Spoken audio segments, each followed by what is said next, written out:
Lagi ini adalah bentuk dari serangan virus masuk stadium 2. Ini adalah tanaman kekurangan unsur hara kalsium. Ini tempat sembunyinya kutu kebul ini. Kok bisa Pak Badrun ini berani nanam?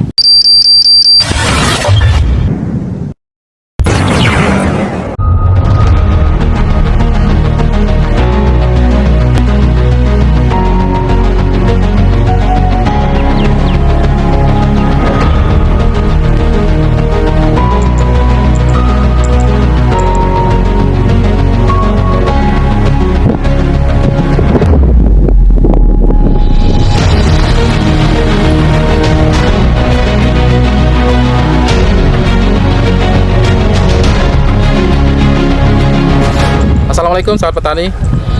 Kali ini kami memenuhi undangan dari salah satu petani yang sangat hebat, di mana petani ini meminta kami untuk mengunjungi lahan untuk memeriksa dari tanaman cabenya ini kira-kira gejala apa atau penyakit apa yang sedang dihadapinya. Oleh karena itu, untuk lebih jelasnya mengenai kendala atau penyakit-penyakit yang kemungkinan menyerang cabenya beliau ini, mari kita cek. Sahabat petani yang budiman, kali ini kita sedang menyaksikan cabai yang kemungkinan terkena gejala serangan dari hama virus. Nah, coba kita saksikan. Ini udah mulai agak menguning pucuknya. Nah, ini adalah jenis dari terkena serangan virus. Nah, untuk kita mendeteksi bagaimana untuk menyelesaikan permasalahan ini, maka di sini kita pastikan dulu hama apa yang pernah menyerangnya. Nah, kalau kita lihat di bawah daun, coba di zoom, ini adalah bekas dari hama kutu kebul. Warnanya ini mulai perubahan klorosis dari bawah daun. Ini sudah menunjukkan adanya serangan dari kutu kebul. Nah, sehingga ini virusnya udah mulai masuk ke dalam sistem jaringan tanaman, baik silam maupun pelum. Nah, untuk mengatasi masalah yang seperti ini, sahabat petani sekalian perlu memahami betul bagaimana serangan virus terjadi pada tanaman cabai yang seperti ini. Sahabat petani, ketika virus sudah mulai masuk ke dalam tanaman cabai, maka dampak nyata yang kita bisa saksikan sangat jelas itu adalah pertama ada perubahan bentuk daun dan perubahan warna dari tanaman. Nah, seperti ini. Nah, untuk mengantisipasi masalah ini, maka yang perlu kita deteksi yang paling utama adalah yakni masihkah ada hamanya yang tersisa di bawah daun, dan yang kedua adalah perubahan dari warna daun itu sendiri. Nah, dengan melihat kondisi pucuk daun yang seperti ini, maka kita bisa memastikan bahwa kondisi perakaran tanaman, karena perakaran tanaman itu sangat ditentukan dari bentuk atau struktur dari model daun itu sendiri.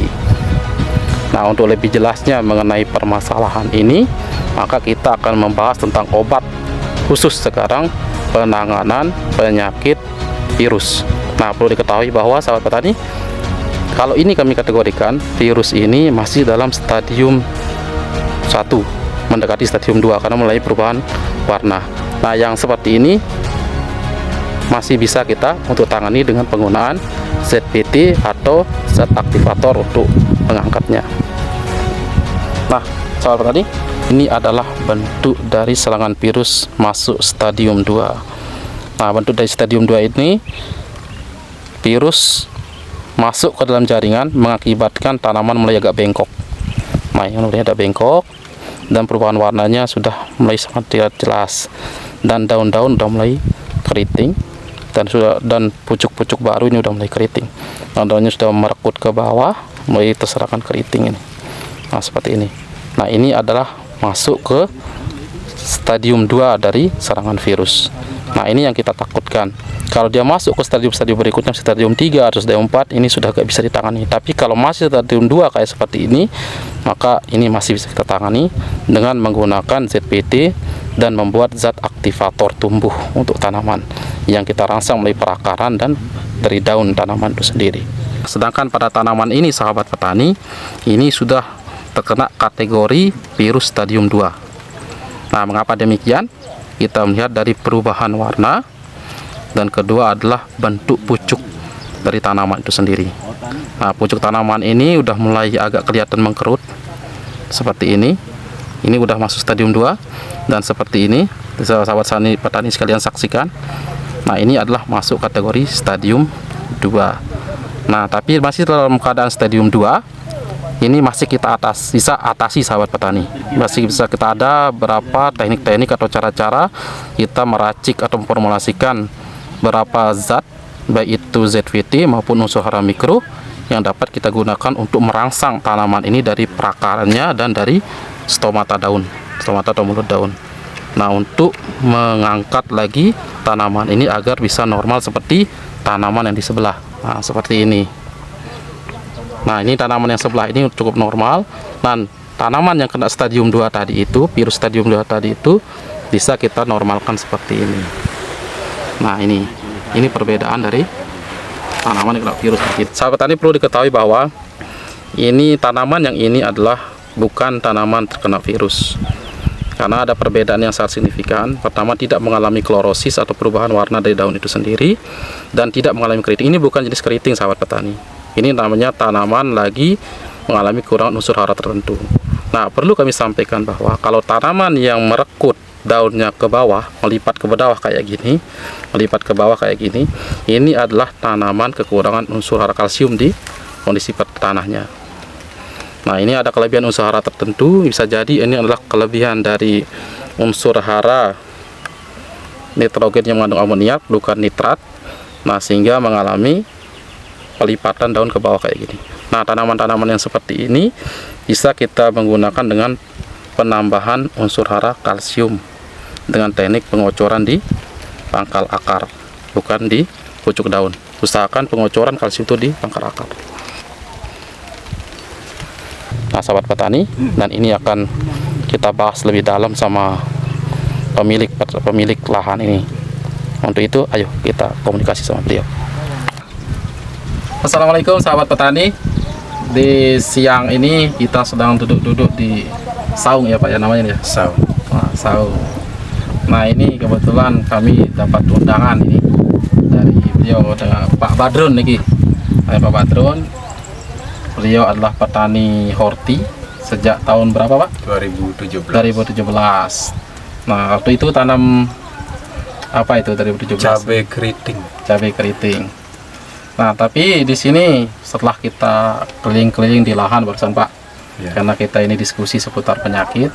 Nah, kami menemukan berapa penyakit keriting Pak. Mau ada keriting ini. Tidak banyak sih Pak. Cuma ada berapa, sekitar ada mungkin 5 atau 6 itu gejala keriting. Nah, tapi dalam perkiraan kami, diagnosa kami, karena ini saya lihat nih lahan dikelilingi oleh bekas tembakau nih. Iya. Nah, udah pasti kalau ke lahan bekas tembakau ini kan sarangan kutu kebul itu kan, ini tempat sembunyinya kutu kebul, ini tempat kutu kebul bersarang. Tapi kok bisa Pak Badrun ini berani nanam dikelilingi oleh bekas tembakau tapi berani nanam Pak? Kok bisanya apa? Pertimbangannya kok berani Pak Badrun? Ya, bisa diceritakan. Terima kasih Pak Isan. Jadi kenapa pertanyaannya kok berani nanam? Jadi kita kan harus berani melawan tantangan. Jadi selama kita tidak berani melawan tantangan, ya tidak bisa maju kita kan. Nah, walaupun faktornya di sebelah ada bekas tanaman tembakau, jadi kita kan istilahnya pengendalian itu. Pengendalian hamanya. Terutama udah saat ini kan penyakit agak jarang. Nah, ini hamanya yang banyak, terutama kutu kebulnya. Makanya sebelum dia kena sekian persen, kita harus cepat-cepat Pak Isa menanggulanginya. Ya, kayak kemarin itu kita pakai silet. Ya terbukti kan cuma beberapa batang saja masih tersisa. Ya, artinya kan kesempurnaan itu punya Allah. Kalau ini kan ada saja yang kena 1-2 seperti itu bisa. Ya. Sementara untuk hama kutu kebulnya. Nah, sahabat petani, kesempurnaan itu hanya milik Allah. Walaupun kita sudah melakukan keikhtiar yang sempurna, tapi kesempurnaan hanya milik Allah. Sudah ada pakai produk yang bagus, tapi ada aja yang kena 1-2. Nah, tapi itu tidak masalah, itu tidak masalah Pak Rud. Nah, kita lanjut Pak Run. Karena ini kan Pak Run ini kita bicara masalah virus, Pak. Kami datang ke sini itu karena tertantang oleh virus itu sebenarnya. Nah, jadi di kesempatan ini kami bahas seputar virus saja, Pak Run. Nah, karena kenapa kami bahas virus di sini? Virus itu, Pak Run, memang vektornya kutu kebul, Pak. Nah, tapi kalau kutu kebul terkendali, maka virus itu kurang. Nah, namun ada yang kena 1-2, Pak. Itu agak cukup berbahaya sih. Tapi kami pastikan nyebarnya tidak kayak virus manusia, Pak. Mungkin dengan kontak kena kita. Tapi kalau virus tanaman, walaupun kontak tidak kena, Pak. Karena dia itu harus masuk ke virus itu harus masuk ke dalam jaringan tanaman. Saya contoh vektornya kutu kebul. Kenapa vektor kutu kebul? Karena kutu kebul itu harus masuk menusuk pucuk muda tanaman atau daun muda tanaman sehingga virusnya dilepaskan ke dalam jaringan. Nah, sementara kalau kontak langsung terdibawa oleh angin itu masih mustahil, Pak, virus itu di tanaman. Nah, kalau di manusia mungkin bisa lewat angin karena kita hirup masuk ke dalam jaringan. Makanya kalau manusia atau hewan itu beda dia. Tapi kita fokus, Pak, karena ini lahan side ini termasuk daerah rawan virus ini karena dikelilingi oleh lahan bekas tembakau. Nah, yang paling penting yang kita jaga di sini adalah setelah penggunaan pestisida yang maksimal tadi sempurna, menggunakan silet untuk mengendalikan kutu kebulnya, untuk mengantisipasi serangan kutu kebul. Tapi yang terpenting adalah bagaimana silet sekarang membuat tanaman itu agak lebih hijaunya lebih tebal, Pak. Nah, bicara hijau lebih tebal, maka di sini kami sudah menyediakan beberapa unsur yang kita buat nanti menjadi ZAT istilahnya, Pak. ZAT. Ya, zat aktivator tambahan. Nah, selain ZPT seperti ini zat pengatur tumbuh, namun dari ZPT dan beberapa unsur hara yang lain itu kita membuat zat aktivator tambahan untuk mempercepat tanaman yang kiranya mulai terserang gejala virus, baik itu stadium 1 maupun stadium 2, itu bisa kita percepat dia dengan menggunakan ini zat aktivator tambahan, dan kita formulasikan di beberapa bahan seperti ini. Nah, mungkin sahabat petani di sini kami sedikit review sedikit. Nah, jadinya dalam kita membuat zat aktivator tambahan itu kita bisa menggunakan ZPT dulu. ZPT dengan kandungan GA3 nya itu 20% dan auksinnya itu 5%. Nah, ini seperti ini dengan merek dagang Esmodot nih sahabat petani sekalian. Nah, ini bahan dasar yang kita pakai. Terus yang kedua di sini kita bisa menggunakan unsur hara mikro. Nah, unsur hara mikronya kami ambil dari pupuk cair. Di sini ada Jupiter dengan kandungan unsur hara mikro makronya. NPK-nya ini mungkin bisa di zoom ya sedikit.